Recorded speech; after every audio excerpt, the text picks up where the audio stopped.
On va parler maintenant activation des lymphocytes B et la production d'anticorps. Donc maintenant que vous avez tous les acteurs qui vous ont été présentés, c'est la première partie de la pièce, présentation des personnages. Maintenant on fait jouer les personnages. Et la première chose que l'on va voir, c'est l'activation des lymphocytes B et la production d'anticorps. Vous savez que la fonction physiologique des anticorps, ça va être d'éliminer, bien entendu, les antigènes. Mais pour réaliser ce travail, il va falloir qu'il y ait une phase de reconnaissance, une phase ensuite d'activation, une phase effectrice et également la mise en mémoire du passage de l'antigène. Donc c'est ça que l'on va étudier, comment ça se passe, ce processus, en tout cas pour les cellules B. Et on regarde quelques généralités, quelques caractéristiques générales de la réponse humorale. Il y a beaucoup de choses que vous allez revoir, mais premier point qu'on rappelle, c'est que la réponse à l'anticorps, elle va dépendre en fait de 4 facteurs différents. Elle dépend d'abord du type d'antigène, ensuite des cellules T qui vont interagir avec les cellules B. Ça va dépendre du fait que vous ayez déjà ou pas vu l'antigène une première fois, donc de l'histoire de votre exposition à l'antigène. Et ça dépend également du site anatomique.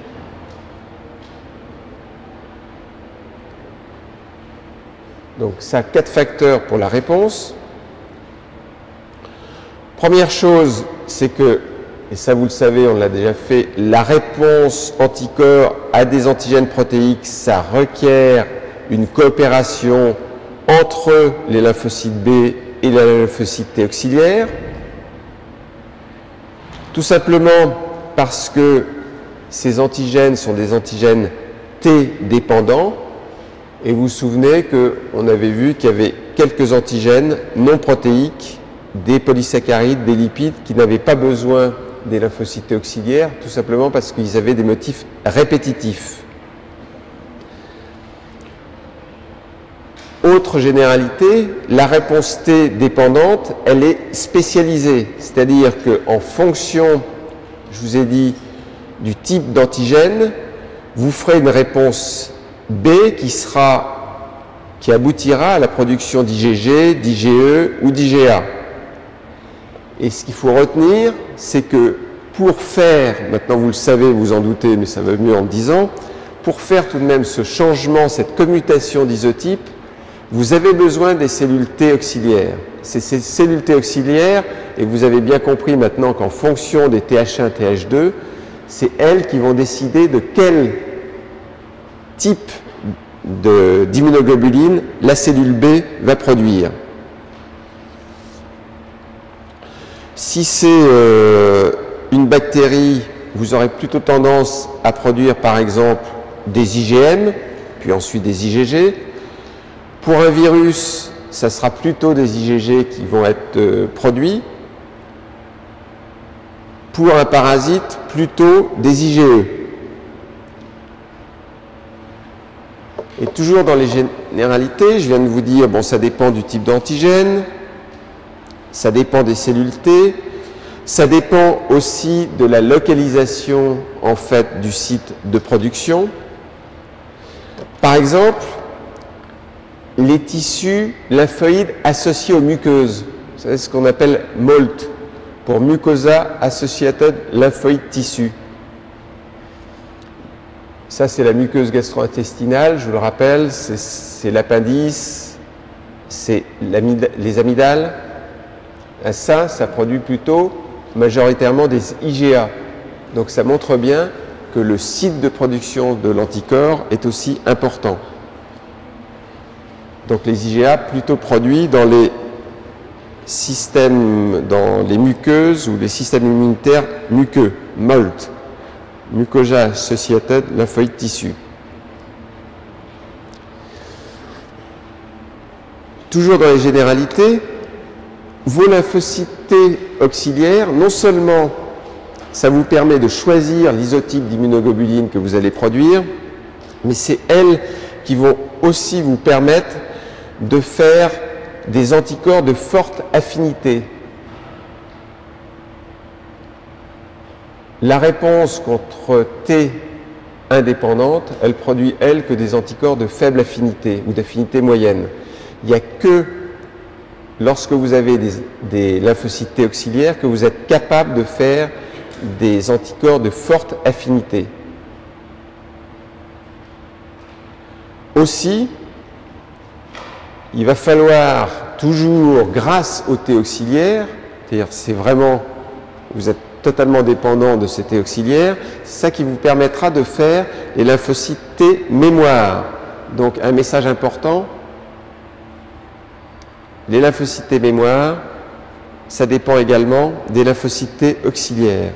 Et là, vous venez de voir apparaître un autre schéma, qui est une autre présentation, où vous voyez comment va évoluer au cours de la réponse primaire et de la réponse secondaire, en fait, les lymphocytes B naïfs, qui vont devenir des lymphocytes B activés.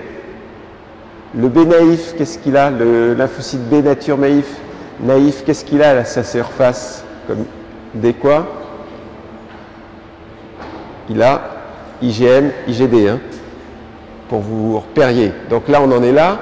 Lymphocyte activé, production faible d'anticorps puisque c'est la réponse primaire. Lymphocyte B mémoire. Encore une fois, les lymphocytes T auxiliaires sont importants pour la mise en mémoire de ces lymphocytes. Réponse secondaire, cette fois-ci réponse beaucoup plus rapide. Bien. Cette réponse immune, toujours dans les généralités, on va revoir tout ça, elle est initiée dans les organes lymphoïdes périphériques. Ça veut dire quoi? On l'a déjà vu maintenant, ça va être uniquement faire une synthèse de tout ce que vous connaissez. Lorsque ces antigènes sont dans la circulation sanguine, l'organe lymphoïde périphérique qui vous sert, qui va permettre la rencontre lymphocyte T auxiliaire, lymphocyte B, c'est quoi? La rate. Voilà. Alors que si ce sont des antigènes qui ne sont pas dans la circulation sanguine, qui sont au niveau de la peau, dans ces cas-là, ou des antigènes que vous aurez ingérés, ça va aller soit dans les ganglions, donc la réponse immunomorale se fera au niveau des ganglions, ça c'est pour ce qui est au niveau de la peau. Si c'est ingéré, ça sera plutôt au niveau des organes lymphoïdes associés aux muqueuses. Pareil pour ceux que vous aurez inhalés, organes lymphoïdes associés aux muqueuses.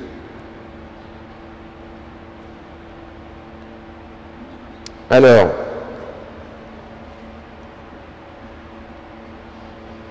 autre présentation de la même chose sur un autre schéma, mais c'est ce qu'on va distinguer, c'est ça que vous ferez lors du premier cours.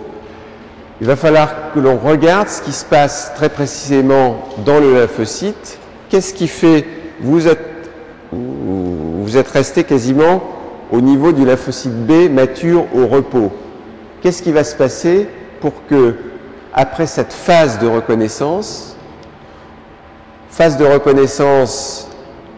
vous étiez resté, vous, à peu près ici. Hein.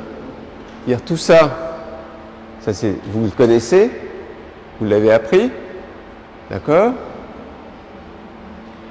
Là, maintenant, vous êtes au niveau de la cellule B mature naïve. Elle a déjà rencontré des antigènes du soi, vous vous souvenez, pour permettre d'éliminer des lymphocytes qui reconnaîtraient des antigènes du soi avec une trop forte affinité. Maintenant, vous avez l'antigène étranger, et après cette phase de reconnaissance, qu'est-ce qui va se passer? Donc, il y a une phase d'activation. Vous vous souvenez que cette phase d'activation, vous savez déjà au moins une chose, même si vous ne savez pas quels sont ces signaux, c'est que cette phase d'activation ne pourra avoir lieu que si vous avez des seconds signaux, au pluriel. Donc, quels sont ces seconds signaux pour les lymphocytes B? Il y en a qui vont passer de très mauvaises vacances. Ils vont dire, pendant toutes les vacances, il ne nous a pas dit quels sont les seconds signaux. Vous le saurez en janvier. Ensuite, vous avez la phase de prolifération, d'expansion clonale, et ensuite une phase de différenciation.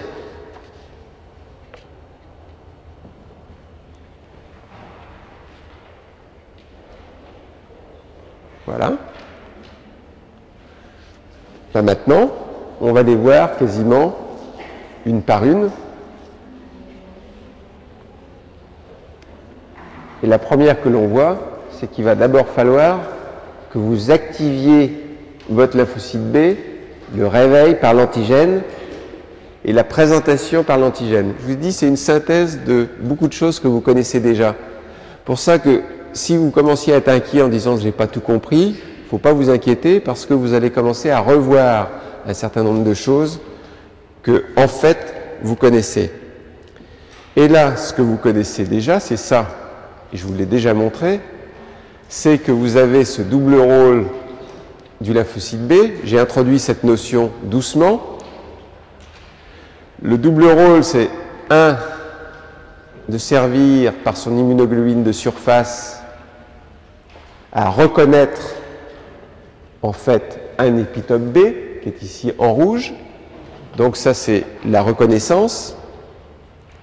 Mais vous savez que non seulement un lymphocyte B est capable de reconnaître et ensuite il va se différencier, mais également, ce qu'il fait, c'est que il a un rôle cette fois-ci de processing. Si vous regardez, ça va assez vite, là, il faudrait que je ralentisse. Une fois qu'il a attrapé quelque part l'antigène, il y a un apprêtement de l'antigène, comme le font les autres cellules présentatrices d'antigènes, les macrophages et les cellules dendritiques. Et le lymphocyte B, il est obligé de faire ça parce que il doit avoir l'aide des lymphocytes T qui vont lui apporter un certain nombre de seconds signaux. Mais il y aura d'autres seconds signaux aussi.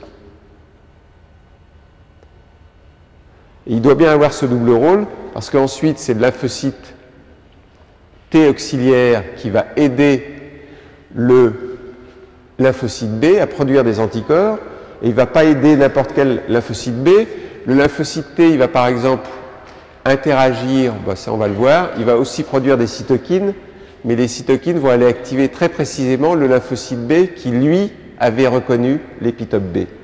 Donc il y a aussi un va-et-vient là. Alors, reconnaissance de l'antigène et initiation de l'activation de l'antigène. J'ai pas envie de commencer ça parce que j'avais envie de vous donner un petit avant-goût de ce dont on va parler, mais on ne va pas rentrer dans les détails. Donc maintenant, on s'arrête ici et vous savez qu'on va étudier tout le processus. Je vous souhaite d'excellentes fêtes.